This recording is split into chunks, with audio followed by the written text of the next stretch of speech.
Welcome to another episode of The Neophytes, a special series within the Never Close the Inquiry podcast, wherein my good friend Thomas Maybe and I sit down and talk about current issues in politics. We are not experts, neither of us, and that's kind of the whole point. If we repeated our conversation today with the benefit of more time to think things through, it would be different, maybe in small ways and maybe in big ways. The message we're trying to convey is that it's okay not to know. It's okay to keep learning, and it's okay to change your mind. In fact, it's probably good. The fact that you believed something before doesn't mean that when presented with new information or upon reconsideration, you're still locked into that prior view. It's okay, in other words, to never close the inquiry.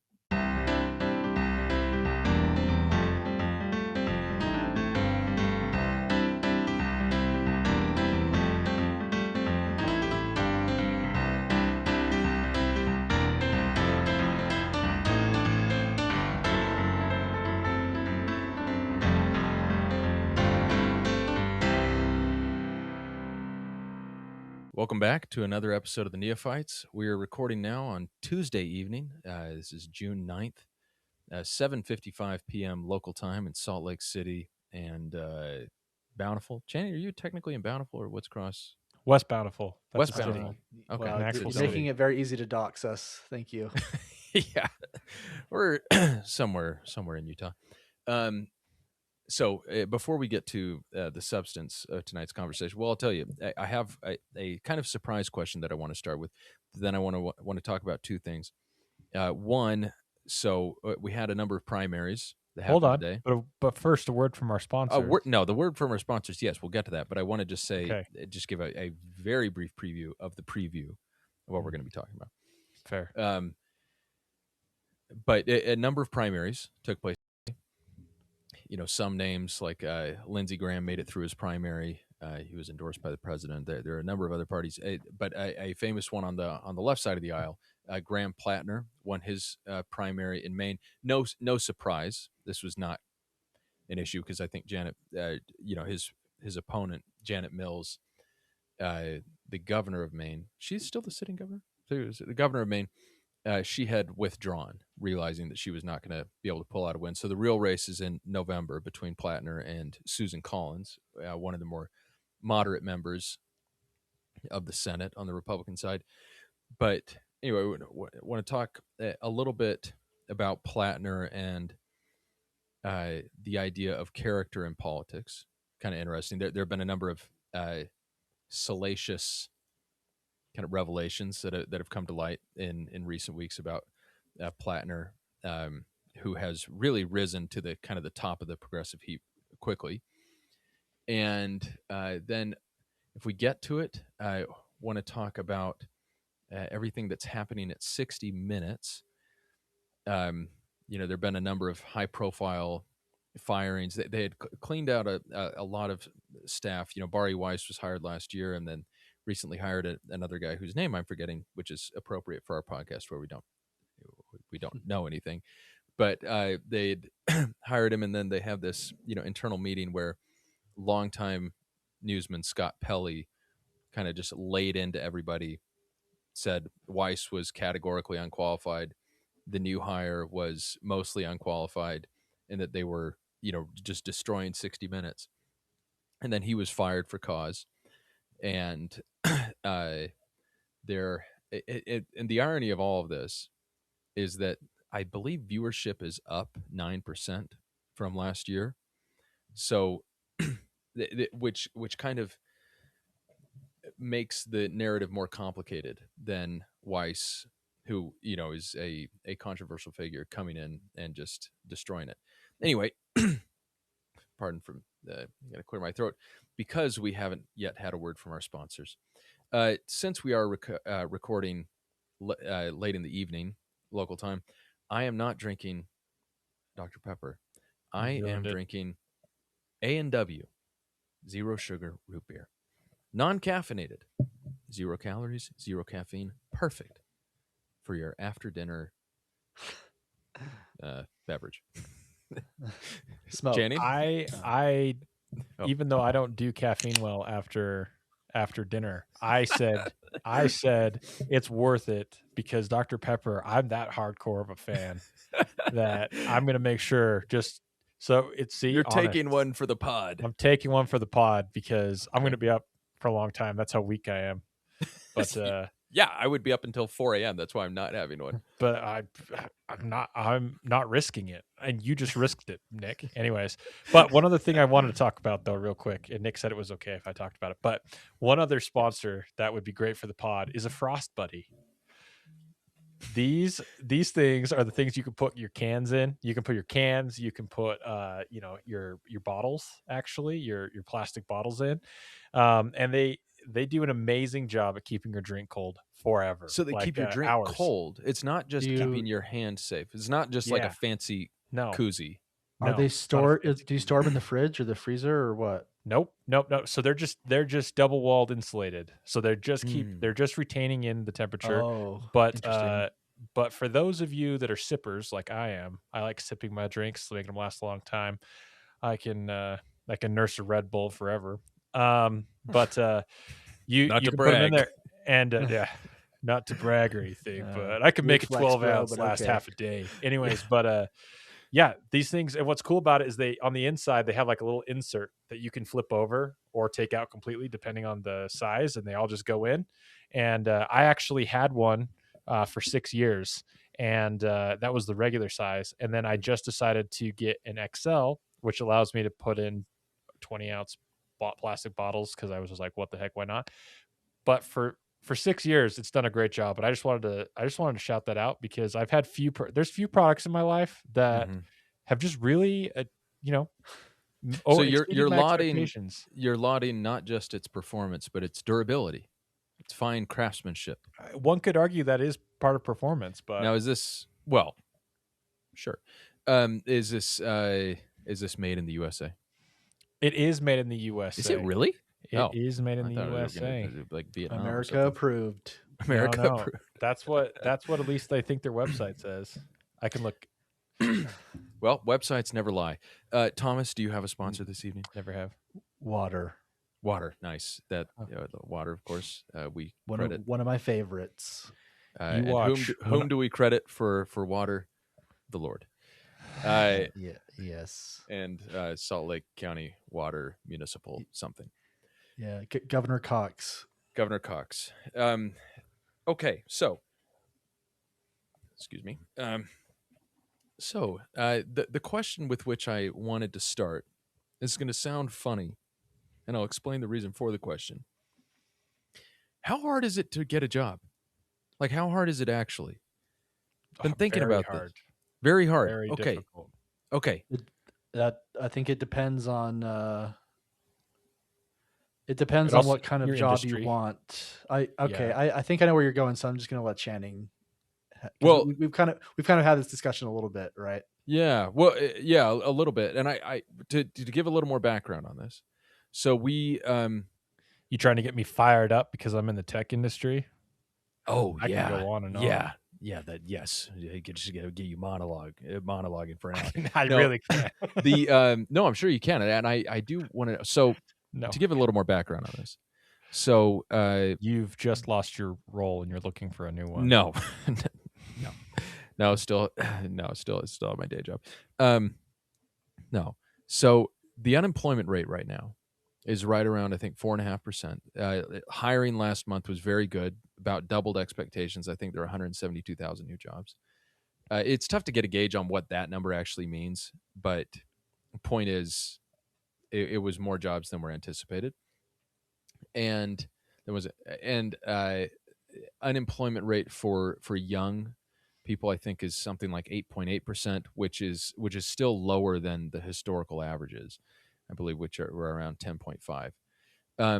And it's interesting because AI has obviously come into the picture pretty hard, and there's this idea that there's going to be this job apocalypse, at least in white collar jobs, and I think there is evidence that a number of companies are hiring far fewer people from the youngest cohort.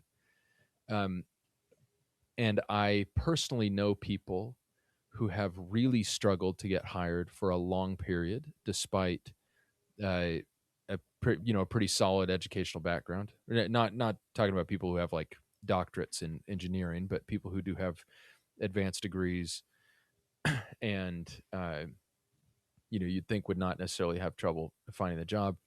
And then the other thing is, for me, just genuinely not understanding how it works. Like, I have not had to look for a job that many times. And in the, we're talking like undergrad, just walked around, and I was a delivery driver at the university pharmacy for 2.5 years. And I got the job by walking home from class and just walking into a couple of businesses and seeing if they were hiring. And they were hiring delivery drivers, so got that job. And then I think the next one was I applied to be a legislative intern, the Utah State Senate. I don't think many Democrats were applying, so that was a pretty easy job to get. I'm saying it was easy because DEI hire. Nice. Yeah. I mean, my grades were wretched at the time, so I think, yeah. So you really were a DEI hire. Yeah. That's what you're saying. It's like, let's get. You're telling me that we need someone with bad grades, just kidding, as opposed to the normal candidate with good grades. And then, once I went to law school, if you go to, one of the higher ranked law schools, it legitimately is incredibly easy to get a job at a big corporate law firm. That doesn't mean it's, you're going to get a job at every firm, but they work very hard to give you enough bites at the apple that you're probably getting hired. So, sure. With that background, how hard is it to get a job? Channing, go. Do you want me to go on it? Monologue. We're timing you at 19 minutes. I don't want to monologue too much or anything. So I work in the tech industry. I've been here for 4 years at the moment. Well, almost 4 years, but I've been in the tech industry a total of 6. Mm-hmm. For a brief period. I was not in it, but yeah, right now in the tech industry, it can be very tough. There are some roles. Obviously, it also depends on your role. If you have experience with AI, there might be some companies that really snap you up because they're just like, they have no idea what they're talking about. So they're like, oh, this person has an AI. I've heard this role kind of does something with it that like maybe I need. And they just kind of snap those people up. Starter roles are very difficult because they just really, there are so many people out there that already have a couple years of experience at least that are available to be hired, that it is tough to get an entry role in a lot of different places. And I know a lot of people who over the last 3 years have been let go in RIFs. I know several. That's a reduction in force for anyone that doesn't know. I was going to I'm sure most of our listeners know what a RIF is, but yeah, it's a reduction in workforce. One of the reasons you hear that a lot is because it also helps shield companies from lawsuits and stuff, because if they call it a RIF if they can show that they're restructuring in some way, then it's very hard for people to like say, oh, I was let go for a wrong reason. I've actually been on the having been outside counsel to a company doing a RIF. Yeah, I can confirm that it. Yeah. So anyways, you'll hear RIF quite a bit, but yeah, so there's been just wave after wave of RIFs. And in the last year and a half, it's been very popular for companies to say that they're having a RIF due to AI. Mm-hmm. And there's that's actually a whole topic that I have very strong views on, because for the large part, that's false. It's not because of AI. It's just a really convenient way to like take some of the heat off of you, because if you can point at like a factor, right? Like, it's not my fault we're doing this. It's this, right? Like, it's evolving technology. Then it takes some of the heat off of you. Are you saying the reason you do a RIF is because you think you're going to be more profitable post-RIF. Yeah, either because you don't need the workers or you can't afford them or whatever. Yes. So if it's not AI, what is it that's like, I know Meta just laid off like 8,000 workers or something like that. It's largely for profits, right? So what we saw for years was these tech companies weren't required to make a profit. they could hemorrhage money and keep getting valued at higher and higher dollars. And shareholders were making money. It was all good and hunky-dory. And so you could really throw tons of money at stuff to try to get even a small edge, right? A small edge was worth Yeah, it's not diminishing just what returns you're were earning. fine. As long as it was a return, it was fine. Diminishing returns wasn't a thing, right? We're actually going to see this with the upcoming IPO of OpenAI and whatnot. Oh, you mean X? Or, and SpaceX too. Tesla. Oh yeah, sorry. Anyways, that's what I meant. SpaceX. A bunch of big companies. Companies. But the point is, I truly believe that as things have gotten tight over the last 3 years, investors have required companies. If you go look at the stuff, most companies that aren't AI, that are still tech, they have to be profitable for them to not be like dropping and going and like having, which is a normal requirement for it's a normal requirement, but company. Wasn't for years, well over a decade, wasn't a requirement. Right. So what we're seeing is the outfall of just repeated restructuring because they're like, sorry, we're just laughing. That was I know. Epitome. Outcome. the epitome of Chineen. No, that was good. I hate that. I actually, no joke, I was writing a paper 2 days ago for I'm an MBA student. Yeah, I'm getting an MBA. I don't know if I've mentioned it on this pod. Also, I'm an MBA student with an emphasis in AI. That's an actual. What does that mean? It just means we take classes about how to use AI to try to leverage it. Also, the ethics, other stuff like that. Can you? So we're diverging topics, but explain to me what do you learn in a class about how to use AI? Oh, well, they're just starting on it, so I actually haven't. You haven't learned yet. I haven't done anything. Okay, we'll have to circle back. I use AI a ton in my job. My company is a very pro AI. They have decided to embrace it wholeheartedly. They're trying to put AI in the hands of our customers, but it is a part of our metrics at our job of AI usage, AI integration into different things. So I use AI every day. Is the idea use Anthropic, Claude? Okay, you use Claude. Yeah, the idea is that they teach them the jobs that they're doing, and then they can fire them eventually. For real. Well, that was originally kind of how it was looking, but it's really slowed down. My company did say that a large reason that we were not bringing in new people was because AI was something that we were going to try to be leveraging to try to decrease headcount and stuff. And my company was one of the 10 companies that had to start making money. And so they had to really change a lot of their business strategy to make sure that they were profitable and because they wanted to stick around. And that's just what everyone had to do, right? This isn't just like, this was kind of capitalism. Yeah. Everyone had to go from, oh, I'll make tons of money in the future. And people were cool with that too. Oh, we want you to make money now to pay us now. And for that bubble bar. For what you do, your actual tasks at work, do you find the AI very helpful? Do you find how long does it take? Does it make a lot of mistakes?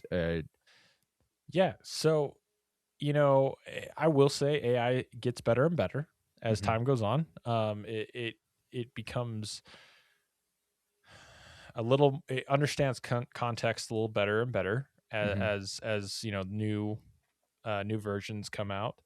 I know people who, even at my job, who are completely anti-AI and avoid it like the plague. And they're like, I'm not gonna teach something to replace me. But not the most ridiculous stance. I know it's not. It's not. Somewhat principled. Yeah. But but one of the things is you have to really learn how to leverage AI. You have to learn how to speak its language and understand how it tries to understand you. So it's a little bit of a weird thing because AI is not a person. It doesn't think contextually the way you do. It's not going to ask you the same questions if it doesn't understand, right? Like, it's not like, if you're explaining to me a process and I don't understand something and I go, wait a second, what do you mean by this? Right. Yeah. And I get more details from you. If you don't give me all of the information that I need, I would confidently go out and do it to my understanding. And that could be wildly if you're incorrect. AI. Yeah. Like, yeah, if I didn't ask you questions or even as a person, right? If I didn't ask you any questions, I just was like, okay, I'm going to take it as exactly as he says it, and I'm going to go do something. I might misunderstand, right? Based on my context. Are you saying the AI has autism? No. I am saying firing shots at autists. No, because dude, they are the gods of focus. Like it is a superpower. We can choose. I'm obviously, speaking in generalities here, but sure, on the spectrum, that's they can get some stuff done, and I don't think they get credit enough for their skill, but yeah, they do struggle in some social areas, but I think we're learning more and more about autism. So shout out to AI, I guess. Well, I will say the funny thing is AI has improved at understanding sarcasm, because at first you could say things and it would just kind of just carry on, take it literally. But now they are adding some human touches where like sometimes you'll get the AI going, oh, I see that as sarcasm. I can understand that this could be pretty frustrating or something like that, and you're like, it's learning. Can I tell you my most recent experience with AI? So I, by disposition, by nature, I'm of course anti-AI, but and anti many things. But as an attorney, I have an obligation to leverage the best tools available to the benefit of clients, because you don't want to basically just bill infinite hours to do something that the AI could help you do just as well, 10 times as fast. And so, we have access to some AI tools, proprietary legal AI tools. And then this is where it gets a little dicier, but we have clients that will like send us drafts of stuff where they've used other AI tools, I think most notably Claude. And some of it's really pretty remarkable. And I won't give the name of this proprietary AI tool that we have. It's an incredibly common one. But they are. It rhymes with laud. Just kidding. No. It's I know. legal. Actually, no. Legal I know thing. there are several actual legal ones. Primarily they're basically two. There are basically two, and there's one of them I far prefer.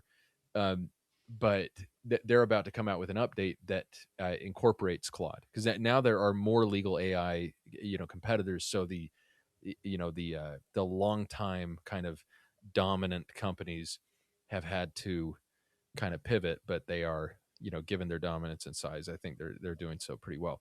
Anyway, but they haven't announced that full integration yet. And they have specific tools set up. There's one that's called a litigation document analyzer.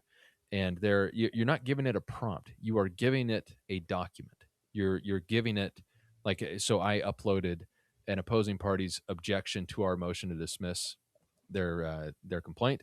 And so the idea is that it will take the objection and then spit out a bunch of counter arguments. And sure enough, it takes like 10 minutes, 12 minutes, 15 minutes, and gives me a 111-page analysis. Like if I were to take the time to do that, it would take, there'd be no reason to do that exactly, but it would take a week and a half. It's an incredible piece of work. However, on there's been all this stuff about sorry, incredible piece of work is a very funny way to say that. And dual meaning, because so AI did it hallucinate out of its mind? Oh my gosh. So there's been all these issues, like hundreds and hundreds of examples of lawyers filing made up cases. And that's what I was about to say. So those are some of the best videos on the internet, by the way. I mean, I was just talking, one of my former colleagues, he just joined the bankruptcy bench, and he's been a sitting judge for like 2 weeks. And he already has had to give a big speech in court to parties about not filing stuff using AI. But anyway, so on the very first page of this analysis, it has this bolded headline, and it's making and again, we didn't prompt it. It is making the exact argument I'd already been thinking about. It's like, this is what we need to show. to win. Like, this is going to be perfect. If we've got cases on this, like, we're getting all this evidence in, and it's going to be great.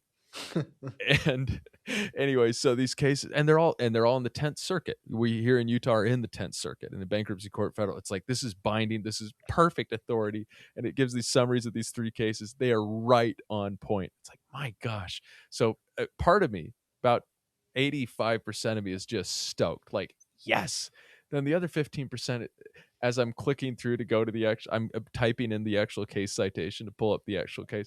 The other 15% of me is like, it's a little surprising you didn't find this earlier when you drafted the initial motion to dismiss. It seems a little convenient.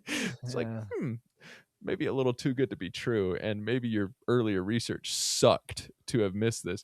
Yeah, the cases 1, 2, 3 had nothing to do with the subject matter, had nothing to do with the summaries that it had provided.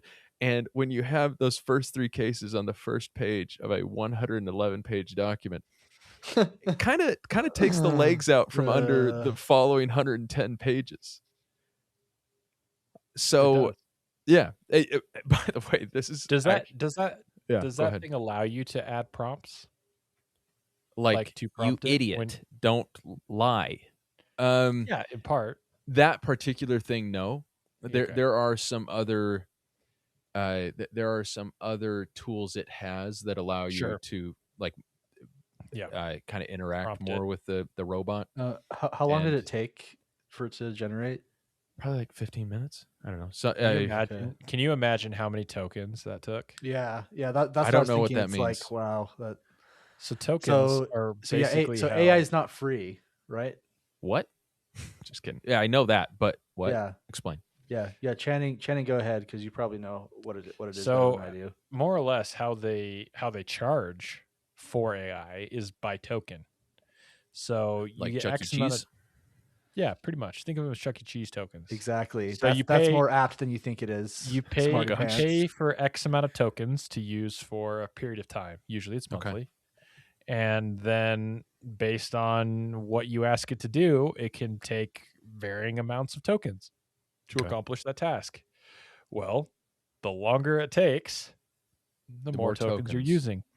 One way to think of this is if you are using it just for a Word document generation, okay? So you put in something simple, right? Like, hey, write me a page document about unicorns, and you put in a couple things about it, like talk about how there are different colors of unicorns, and I don't know, just like a general prompt, right? Then you send it. On average, 3/4 of a word is 1 token.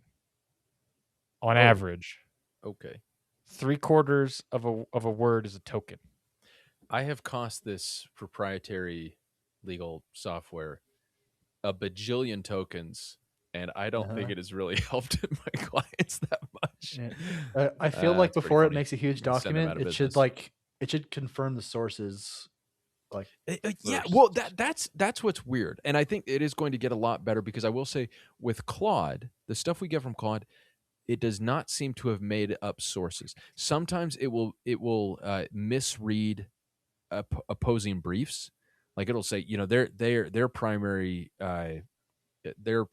relying on XYZ case, and then you go read their brief, and it's like in a footnote. It's just like not that important. It's like, or maybe it's the 3rd case in a string of citations, and the AI will devote a page and get all these cites for it. It's like, we didn't need to respond to that at all, but I guess that was impressive. But Claude does seem, and it seems to not make stuff up, the cases up at least, whereas ironically the proprietary legal one, where its sole source, as far as I can tell, is just every case ever, more or less, plus a bunch of secondary sources like law review articles, and somehow that is making stuff up. And that I find, that seems like something that will get fixed in short order. I'm somewhat surprised it isn't fixed already. So anyways, Graham Plattner, Anyway, the funny thing is this was a good segue to talking about trust, but yeah, screw that. We're going to talk about Graham Plattner. So, Channing, are you okay with? I just wanted to confirm that I didn't misspeak, and Why I would you do I that? did confirm 3/4 of a word is equal to 1 token. Okay, I wanted to make sure that was incorrect because and how much is a token, by the way? that totally depends. It's just a token. That totally just depends. It totally depends on what company you're doing it, how many tokens you're getting, because you get discounts for bulk. There's a lot of different stuff, and that's usually at like commercial levels when you get like real tokens, kind of a thing.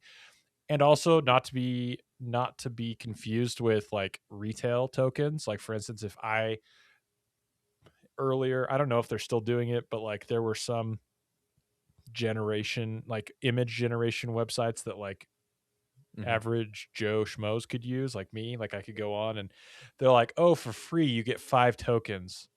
Well, what they meant was 5 renderings, but in reality that's not the same kind of token, because like to render an image, that's thousands of tokens. If you were using it in a different scenario and you were like being, anyways. So you got to be careful with. I'm not saying this is the most boring information we've ever given to our listeners. How dare you, sir? I love this stuff. I love this stuff. I almost muted you while you were talking about the lawyer stuff, I'll be honest. So, all right. Dang it. I think we do have. Dang. Okay. Oh, we do have like 2 or 3 lawyers listening to this. That's like 2/3 of our audience. Yeah. You were like, yeah, he like took the thing from like the 3rd citation, and we were like, bro.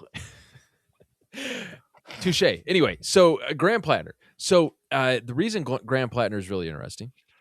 Okay, so he has taken the progressive world by storm. He's going to be the Democratic nominee for Senate in Maine. He just won tonight, and it's going to be a wildly expensive Senate race. You've got Susan Collins, whom Democrats like more than most Republicans, because she has been more outspoken against Trump and has, in certain instances, voted with Democrats against Trump nominees or whatever. But she is obviously still a Republican and most of the time votes consistent with her political stances. And so anyway, it's going to be this massive race, and Democrats are looking to Plattner as maybe someone who could flip that seat, which could be key for Democrats taking control of the Senate. So anyway, it turns out Plattner, interesting guy to begin with.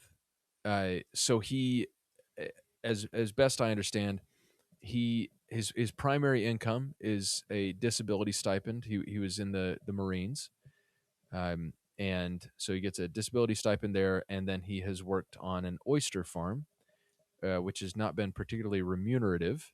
But he's done that, and then he's been now getting involved with local politics, and now running for Senate. I probably got several details in there wrong, but the big stuff that has come up recently is that he has not led the most picture perfect life, and he has not led the most picture perfect life recently. So the most sordid headline, I think, came within the last week or two. Turns out that he had been sexting about a dozen women, I think, not long after he got married a couple of years ago. And he and his wife had found out, and they had been working through it privately in counseling. But then she, once he started running, fearing it could be an issue for the campaign, disclosed it to someone working for the campaign whom she considered a friend. That friend later left the campaign, as it apparently not on great terms with everybody, because she told, who was it? The New York Times and the Wall Street Journal. So now, it's this big thing that Graham Plattner has had this recent sexting. And then naturally that gets, once you get something like that, people are like, we're going to dig. And so they've been digging a little, and you get, I think a few prior girlfriends have gone on to say, like, he's a creepy dude or generic stuff like that. Truthfully, I haven't read everything, but it's a big concern for Democrats who are about to throw millions and millions of dollars. Speaking of national Democrats, millions and millions of dollars behind this guy in a very key race without knowing what else might come out. Because when you get stuff like that, and it's really recent, it's hard to say for sure, and it's hard to take him at his word. When you didn't have to go digging too deep, yeah, we didn't you're have to worried dig at about all. what's a little bit Like, lower. woo, it's like if something really bad came out, it wouldn't be like stunning. I say that, but it leads back to a couple of questions, because if let's say that Democrats decide, like, okay, we're just not going to vote for a Graham Plattner, or we're going to bully him into pulling out of the race because these things are bad and whatnot. It's like, what's the alternative? Are you spend your money elsewhere? I don't know. Well, no, yeah, for National Democrats, sure, but I don't know. Basically, and I guess at this point, maybe you could make a switch, but often things will come out, and it's like you have a person of a particular party who is not a moral person, and they're running against someone who maybe is more moral, but has very different beliefs and will do different things if elected. And if you align much more closely with the person who is worse morally, but matches what you think should be done politically, and would be better for the country, what do you do? And it's a real issue. That is something that's been top of mind, I think, as long as Trump has been around, but also for a lot longer than that. Anyway, it was a little disjointed of an intro, but yeah, what I do you don't guys think? I don't think I don't think character matters as much as it did, just based off of elections and primaries and stuff. It becomes between voting based on policy or character. Do you actually care about someone's character if they're going to do what they say they're going to do? And how can you know they're going to do what they say they're going to do if their character is bad? So it's a complicated interaction there, but it really comes down to, do you, if it doesn't bother you that much, it's not a huge stretch to be like, well, I like his policies, but that's something that the Democrats have made fun of the Republicans for now for as long as Trump's been in the picture, because I've heard many Republicans say, well, yeah, he's a terrible person, I don't like what he does, like I don't like how he treats women and people that have disabilities, but he's a really good businessman, and he's going to do the right things for the country, and he's also going to repeal Roe v. Wade, and he's a Christian, and blah blah blah. So I think Democrats that would automatically say, "Oh, well, it's just his policy," but they were also giving Republicans a lot of grief for kind of saying the same thing. I don't know. I think it's nuanced. I mean, everything's nuanced. There's no black and white anything, but I think that character only matters more to the opposite side than to their own to your own party, because at the end of the day, more often than not, people who share the same belief system, or at least the same, not belief system, but like, same kind of vein of beliefs, kind of the same, like, hey, this is where I want policy to go, they're a lot more willing to give people grace, right? And like try to like find the points where they're like, well, yeah, not the greatest, but like, I mean, like this and that, which is what you were just saying about, the Republican kind of sentiment, and it happens in every party all the time, to be honest. But I think what really hurts you, especially with character, is that unifying ability on the other side. Because if you don't have character, then all you stand for is your policy, right? And if the other side is against your policy, uh, I don't I don't think you have the best intentions. I don't think you have, there's just a lot of things working against you. So I think character matters absolutely, and personally, that's something that has largely affected me with politics. Is I have a very difficult time talking positively about politicians.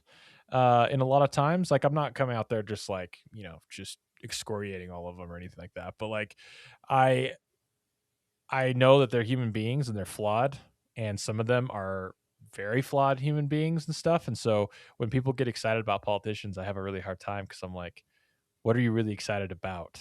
Like, are you excited about the beliefs? I mean, anyway, so sorry, that's a little side tangent as well, but No, I character think matters. It does. Yeah, well, okay, so let's kind of break this down a little bit.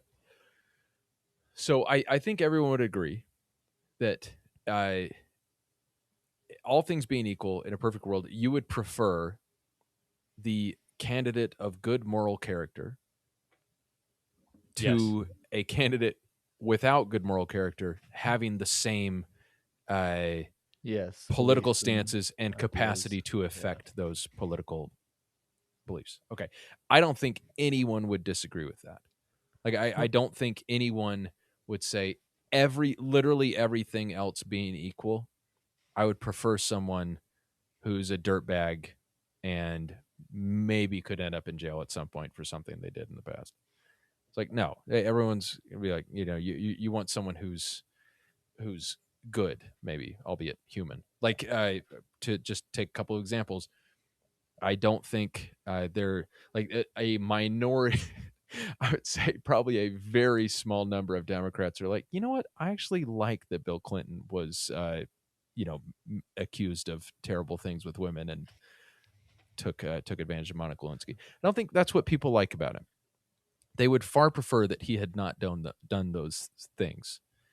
And then with Trump, to vote for him, you have to, most Republicans are looking past certain things, and continue, knowingly, like you're looking past it. Frankly, I have, over the last 3 elections, I voted for Hillary, Joe, and Kamala, without being stoked out of my mind about any of them. The last time, Channing, to your point about, like, being excited about a politician, the last time I was really like stoked was the first Obama term. That was the first time I could vote. And I was 18 years old, and it's like it's exciting. Here he is, he's this super charismatic dude. It's like, we're riding a wave. This is really cool. And then the next election was honestly no fun, because I voted for Obama. I was disillusioned from the beginning, man. I remember when I was 18 and I was like, this is a raw deal. Like, why are we having to pick between just crappy options? I don't know. Well, that's because you came from a more conservative background. I felt I'm telling you, as a liberal in 2008, that you were, man, that was a period of high stoke for people who were not like opposed to the liberal point of view. Republicans, I can understand why at that point you're like, oh gosh, like, offense meant to Sarah Palin, rough person to have on the ticket. And John McCain, I think, American hero, but not as charismatic as a youthful Barack. But then 2012 was when I really started to get a sense of like political conflict, and I knew that Obama, I thought, had been doing fine, but wasn't like really killing it necessarily. And then being in Utah, it's like Mitt's the candidate, and I like Mitt personally, and it's like half my neighbors would kill me if they knew I wasn't voting for Mitt, and that was the only time in line where I've really waffled. And then the last 3 elections, it's I was reasonably excited about Joe after a few years of after a few years of Trump, but not like not really. And then that went away. That was more about like the relief, being a liberal and not liking Trump. It's like good. It's a big change. And then from Biden's term took a turn, and you can see this in the polling numbers when we left Afghanistan. And then after that, it was like, okay, this is no longer fun. And anyway, so it's kind of a long tangent, but yeah, So no, anyways, Graham Plattner. So anyway, Graham Platter. No, but the hard thing is that we end up with these candidates who are not necessarily good people. I think Trump is the top of it. He's the most famous part of the pyramid. I think he's the top of the pyramid in many ways, but there have certainly been a ton of politicians who have done just sleazy, nasty things.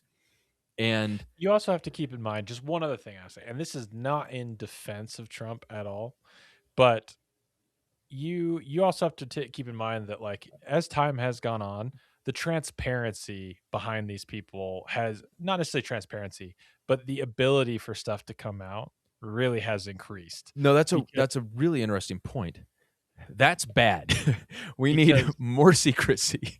I think that the ability for us to dig through people's lives and to turn up the skeletons has increased over time with technology, all that kind of stuff.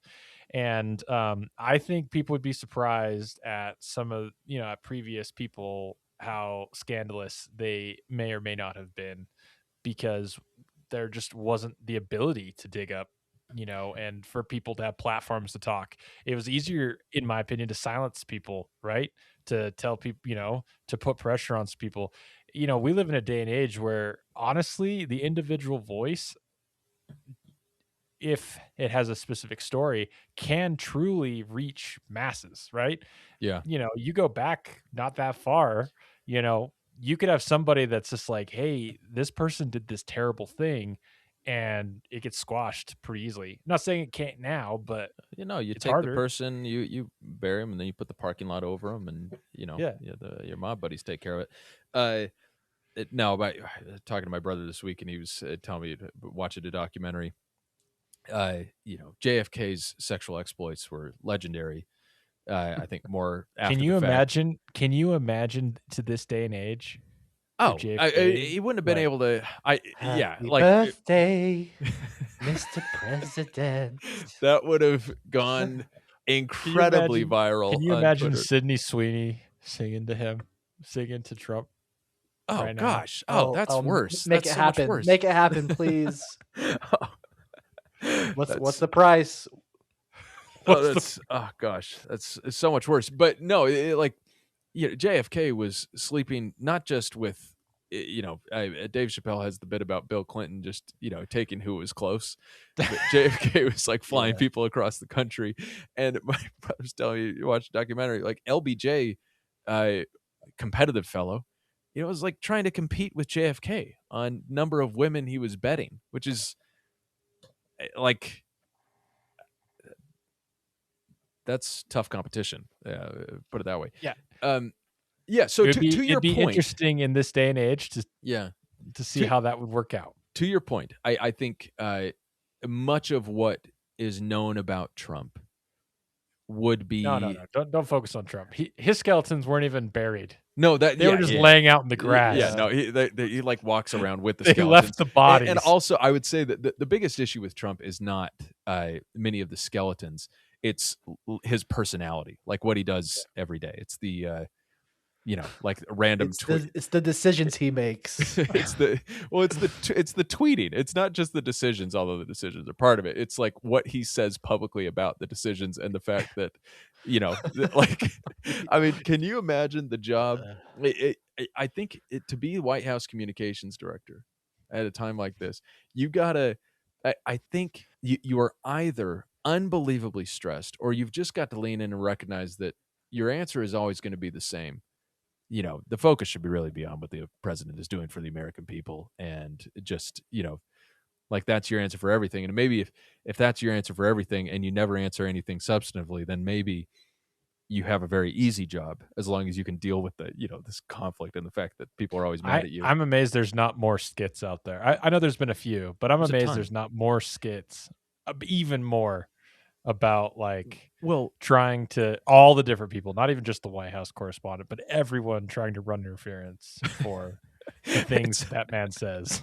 It's pretty much a full-time job. Like, can you imagine being like the ambassador to like Greenland? And you're like, the things Trump says, and you having to be the one to go and talk to the people. Oh, guys, after? I'm so sorry. Yeah, or I don't know. So when he said we were gonna bomb you, he meant with love. It meant not literally. It was a figurative. But it's also, I mean, again, getting back to Plattner, it's funny because Democrats are already kind of pivoting the same thing. The same thing where it's like the character stuff. And granted, Plattner, very different from Trump, because the issue is not what he's tweeting like today. The fact is that he has skeletons that were in the closet, are now not in the closet, and now the closet door is open, and we're not really sure how many skeletons are coming out. But like, he seems competent today. So I read an article written by a moderate Democrat about how we elect these kind of progressive populist fellows. He lumped Plattner in with Fetterman, who has John Fetterman, senator from Pennsylvania, who has sweatshirt guy, who who has in many respects not been a very good senator. Is a huge turncoat, man. He's an interesting guy. That's an interesting way to describe him. Yeah, interesting guy. Yeah, if we come from like a liberal perspective, he's an absolute traitor. If you go from a more I would say maybe more enlightened. If you go from a conservative perspective, maybe he's more enlightened. But no, the thing is, like, he literally had a stroke. Office. Yeah, it's like and then he saw Jesus. And he realized the error of his ways, and he started making changes in his life. Maybe that's it. Well, I guess we need to start advocating for strokes. This is what happened, guys. This is called repentance. You're seeing it firsthand. Oh gosh, for whatever reason, just the idea of a stroke made me start thinking of Biden again. It is stunning. He's over here having a hard time. Oh, Jill Biden wrote a memoir. Jill. I heard about that. Yeah, I heard about Jill being like, I knew about the problem. She thought she's like, yeah. It's like, well, yeah, duh. It's like she thought he was having a stroke on stage, or is what she's saying. It's like, well, yeah, it kind of looked like what was happening, but it still just that I was just gonna say it's part.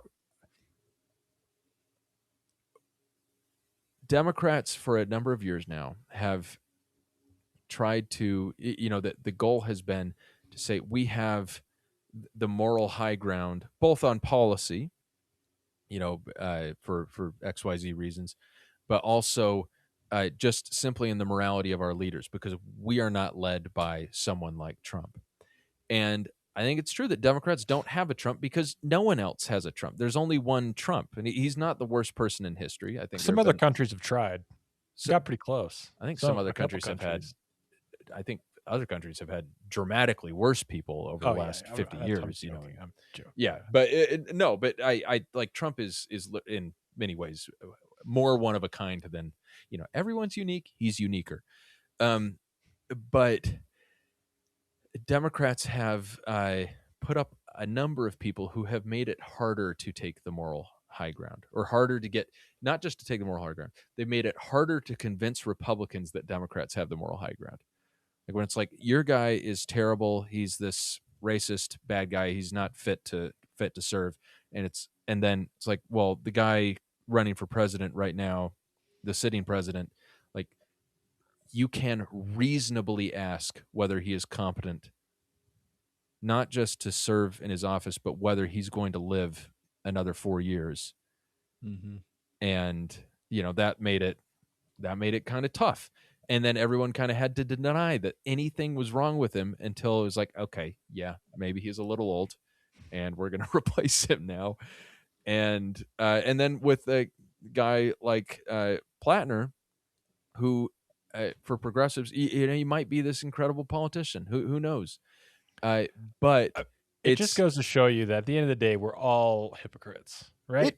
We are all At the end of the to a day, we're pretty all significant hypocrites. degree hypocrites. It's Well, like, yeah. well, Sometimes some of us can be more hypocritical than others, and Sure. more frequently. But at the end of the day, most we of us have a all- price. It depends I on what know. your price By the is. way, for the record, I know there are some listeners to this podcast and readers of my articles who, if they have a price, it's darn high. Like, Sure. The people who just always vote third party, basically because or write someone in because no major party politician either matches their beliefs or is morally upright enough. And that's a whole discussion itself, though, Yeah. of whether, and I honestly, I do not know the answer, because I myself struggle with this idea as well, because there Yeah. have been many times where I've wondered, like, for voting for somebody, I am saying, like, this person should be in office, whether Right. I truly, like, I am the smallest a fraction above no Yeah. towards the yes that said yes, but like, I don't want people to think that I actually thought they were good at, like, that they were like the person I wanted in office. It was between two poisons, I chose to die by this one. And like, that doesn't mean I wanted to pick either.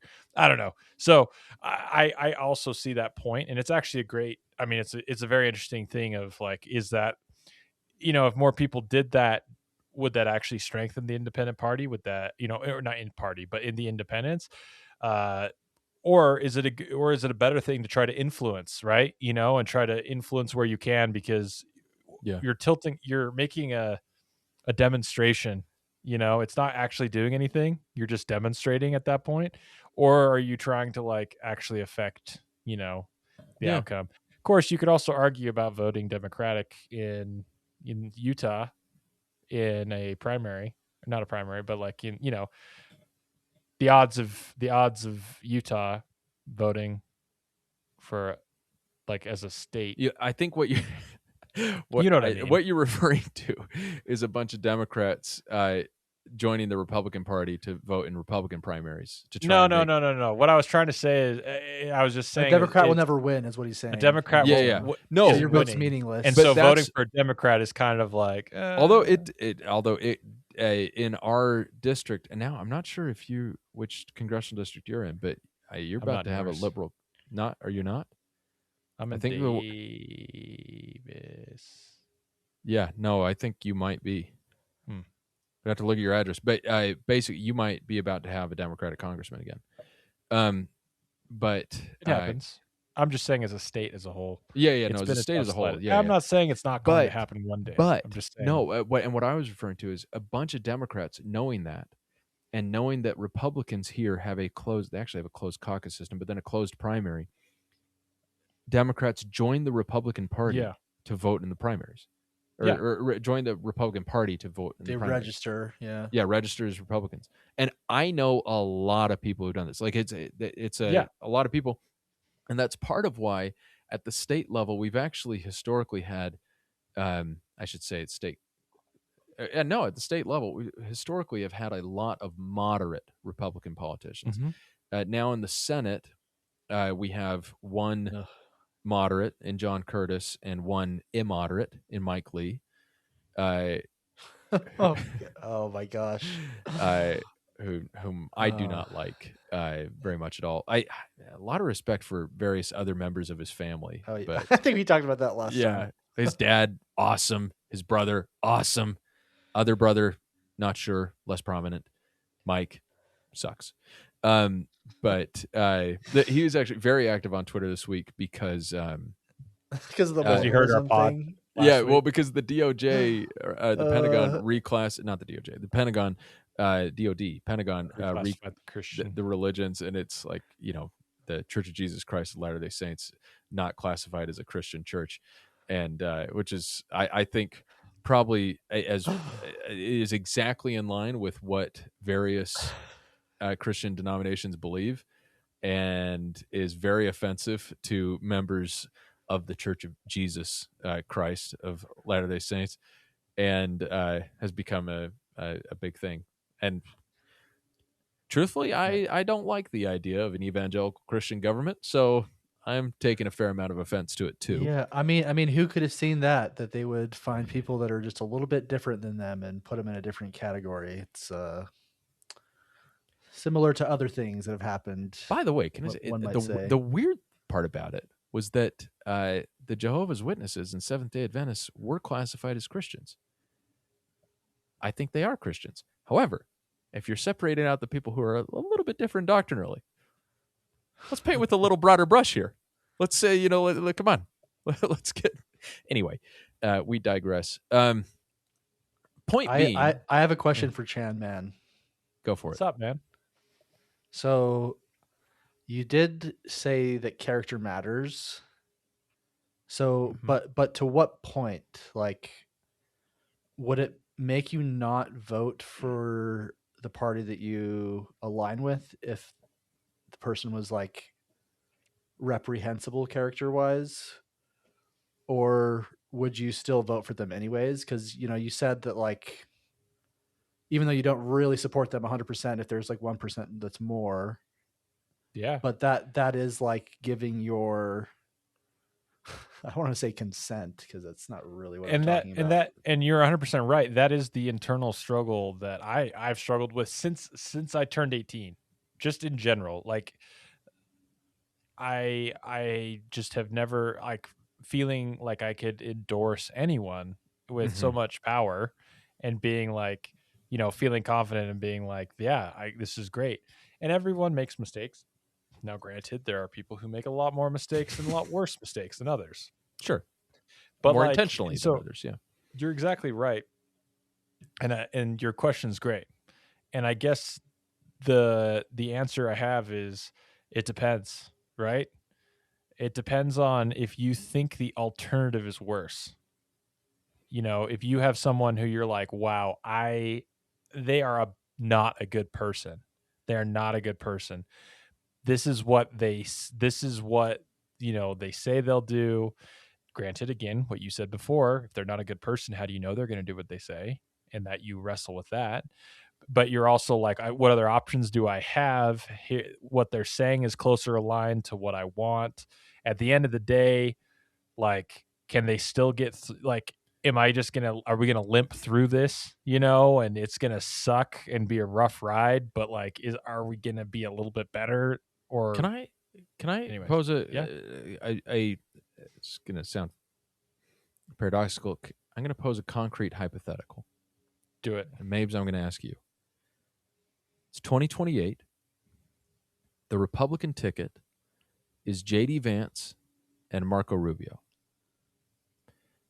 And they're running more or less explicitly on continuing the status quo.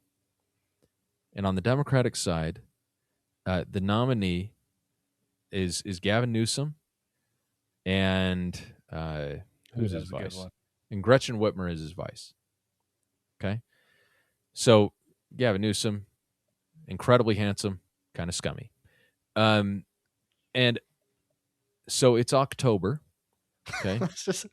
So we're a month out from the election, and it turns out there are these allegations start to come out seriatim. Okay, so I want to get your gauge. Okay, so you're not like excited about Newsom, but you're going to vote for him. Okay, that's your position in early October.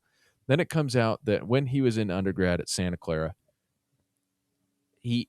there's no definite proof, but he might have killed somebody.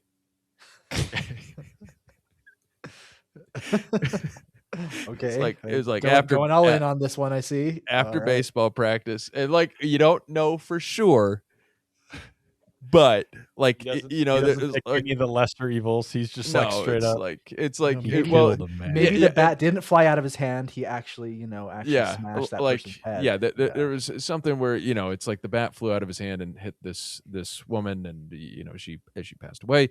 It turns out like might have been holding it. There might be a witness who has, who disappeared in Mexico in the late 80s. Anyway, so that comes out. month before the election. And there's no proof he denies it, but it's a little weird. Okay. Mm-hmm. At that point, like basically the question is, at what point you're like, okay, I'm voting for JD Vance?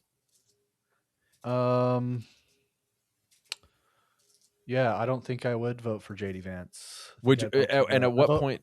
At what point I'd do you probably go vote for third party? I'd vote for the murderer, probably. Okay, so at that point, you're still voting for the possible murderer. Again, like what would matter to me is how much I think that they would actually implement policy that I agreed with.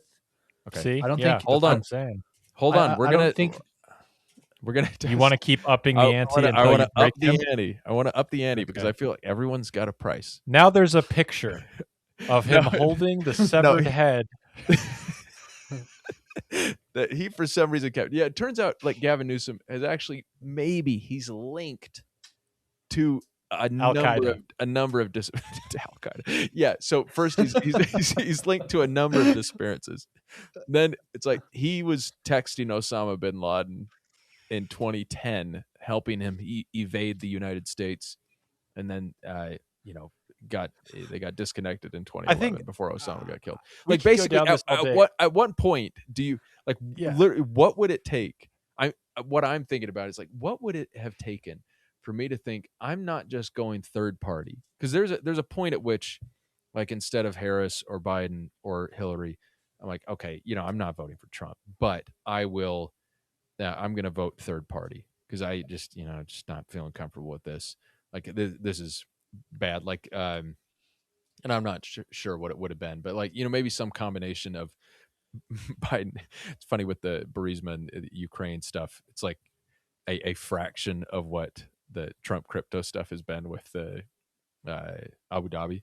But like if Biden had done that, and then also it came out that maybe he'd like I don't know had a non-consensual encounter with Nancy Pelosi in the early aughts or something. I don't know.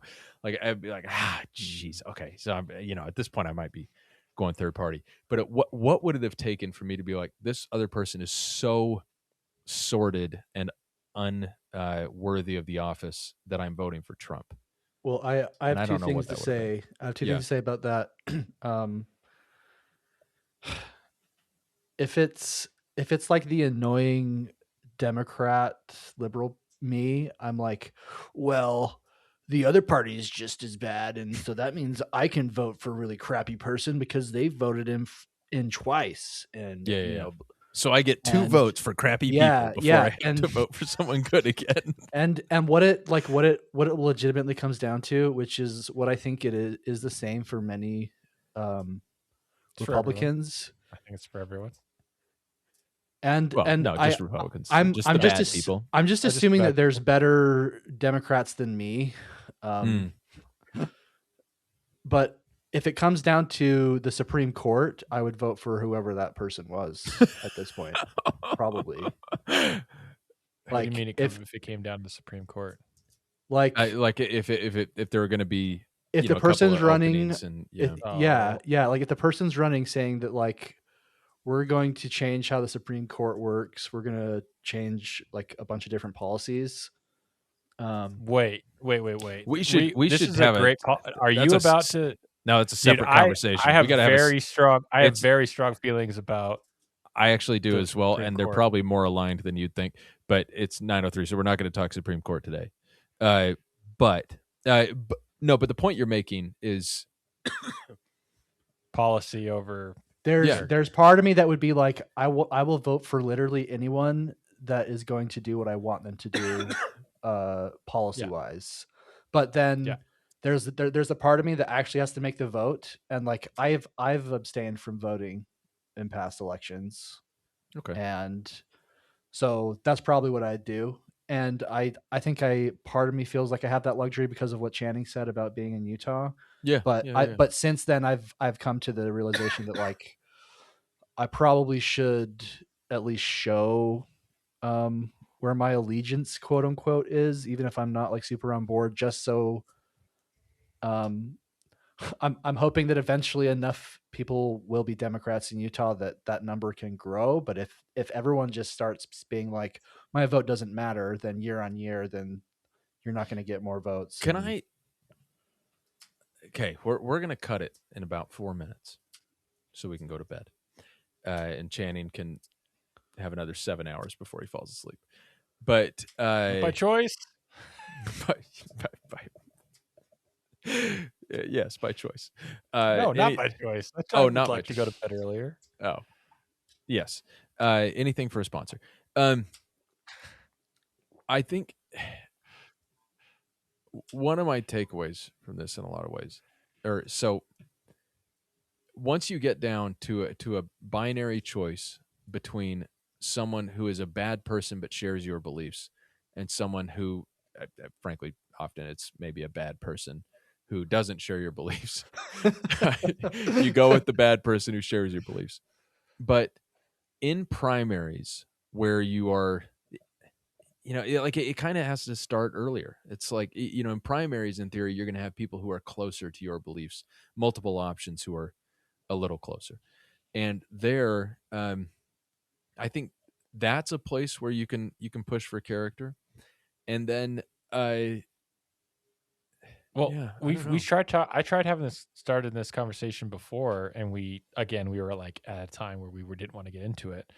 But like, honestly, our system is broken largely right now because of the low participation in primaries. And how I hate the primary system of how we do it, because people don't get the right people in. It's usually the most outgoing, like involved extremists of every party that are involved in getting these initial people. And then, just like you're getting to that conversation of, well, then you've got two options, and it's who are you going to go with? The policy that you want and a person that you don't like, maybe you do like, but often you don't, or this other person who you definitely don't like and you don't like their policies. What are you going to do? Well, the words that Thomas used that made my stomach hurt is, I guess I have to show my allegiance somehow, right? And, then that just like perpetuates the issue of like, Mabes, it's your fault. Well, it's not because I didn't act on it, but that's... Oh, right. Good point. But no, and I'm saying a system, though, that makes so many people feel that way is not working the way it was intended, right? That's not the point, is like people having to like, oh man, like I have to push the flag forward somehow, right? I have to push this forward, even if it makes me throw up in the bathroom a little bit, right? Like, at least you're getting to the bathroom first. That's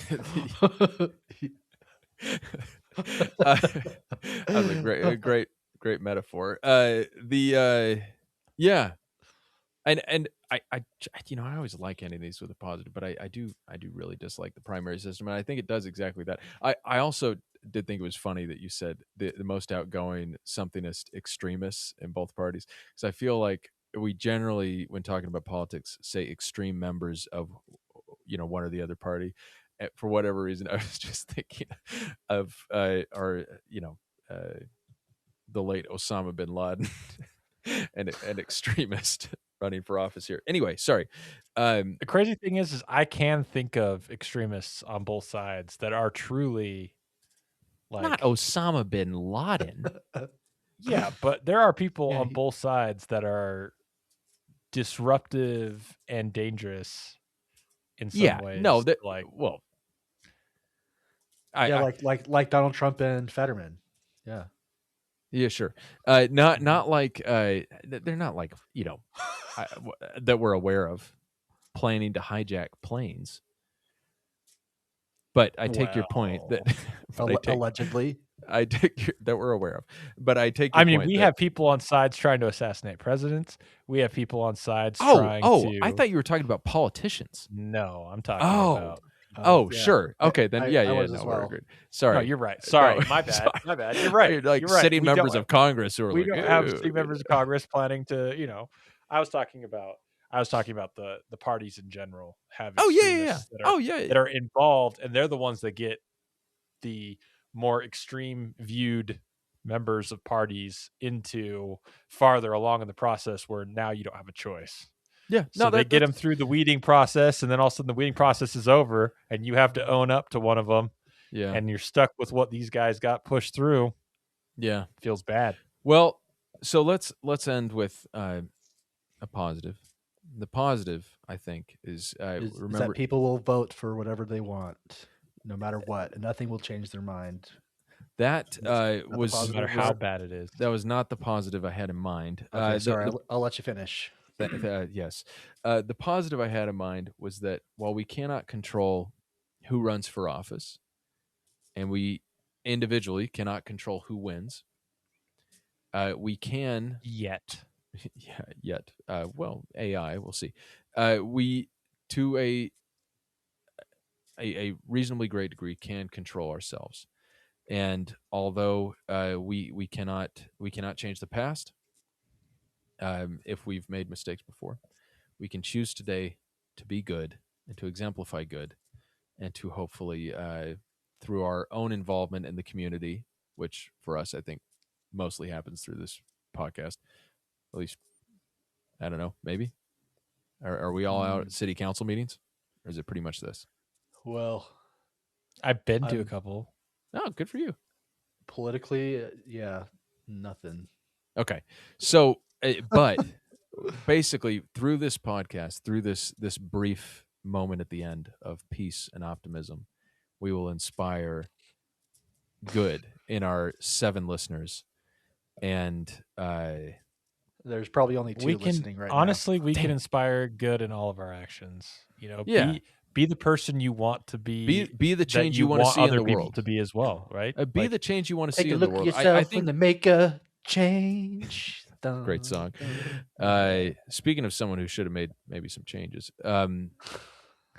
Michael but Jackson. great artist.